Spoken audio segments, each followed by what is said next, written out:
সেতু নির্মাণের 15 বছর পার, কিন্তু পাকা রাস্তা তৈরি হলো না। সমস্যায় ভুগছেন বালুরঘাট ডাঙ্গা গ্রাম পঞ্চায়েতের এলাকার মানুষজন। অভিযোগ, বালুরঘাটের সঙ্গে সংযোগ স্থাপনের জন্য জঙ্গলপুর এলাকায় ডাঙ্গা খাঁড়ির ওপর তৈরি করা হয়েছিল সেতুটি, যাতে বাসিন্দারা সরাসরি রঘুনাথপুর দিয়ে ডাঙ্গা পঞ্চায়েত অফিস, বালুরঘাট জেলা হাসপাতাল ও বালুরঘাট শহরে আসতে পারে। সেতু নির্মাণের পর পাকা রাস্তা তৈরির কথা ছিল, কিন্তু সেই প্রতিশ্রুতি জলে। রাস্তার এতই বেহাল অবস্থা এবং কাঁচা রাস্তা, যেটা 15 বছর আগে সেতু নির্মাণ হওয়ার পরে কিন্তু এখান দিয়ে একটি রাস্তা করা হয়েছিল বালুরঘাট শহরের সঙ্গে সংযোগ করার জন্য।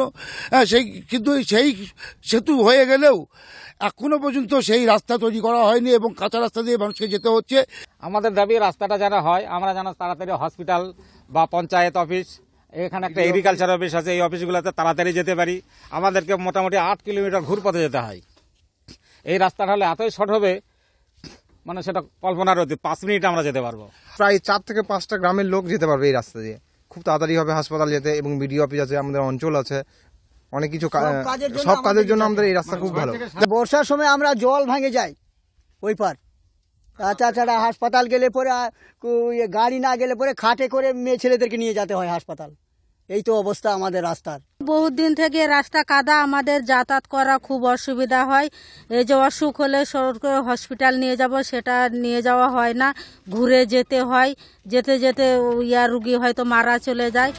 বিষয়টি খোঁজ নিয়ে দেখে উপযুক্ত ব্যবস্থা নেওয়া হবে আশ্বাস জেলা শাসকের। আমরা গ্রামবাসীদেরকেও বলবো পাড়ায় সমাধানে একটা আবেদন করার জন্য। নিশ্চয়ই এটা টেক আপ করা হবে, এটা ব্লক লেভেল থেকে বা গ্রাম পঞ্চায়েত লেভেল থেকে ভিজিট করা হবে। এই 2 দিনের মধ্যে ভিজিট হয়ে যাবে, তারপরে একটা কনজাংশনটা করিয়ে এটা টেক আপ করা হবে। বহুবার দাবি জানানোর পরও জেলা পরিষদের তরফে পদক্ষেপ গ্রহণ করা হয়নি, অভিযোগ স্থানীয় বিজেপি পঞ্চায়েত সদস্যের। জেলা পরিষদকে আমরা বিগত সময়ে দাবি করেছি, এখনও দাবি করেছি যে যাতে এই রাস্তাটা দ্রুতগতিতে হয়, কিন্তু জেলা পরিষদ কোনো পদক্ষেপ নিচ্ছে না। কবে কাটবে হয়রানির প্রহরগোনা? আশ্বাস আর প্রতিশ্রুতির সুফল কবে ভোগ করতে পারবে আমজনতা? সেদিকে নজর থাকবে। দক্ষিণ দিনাজপুর থেকে শঙ্কর কুমার রায়ের রিপোর্ট, ক্যালকাটা নিউজ।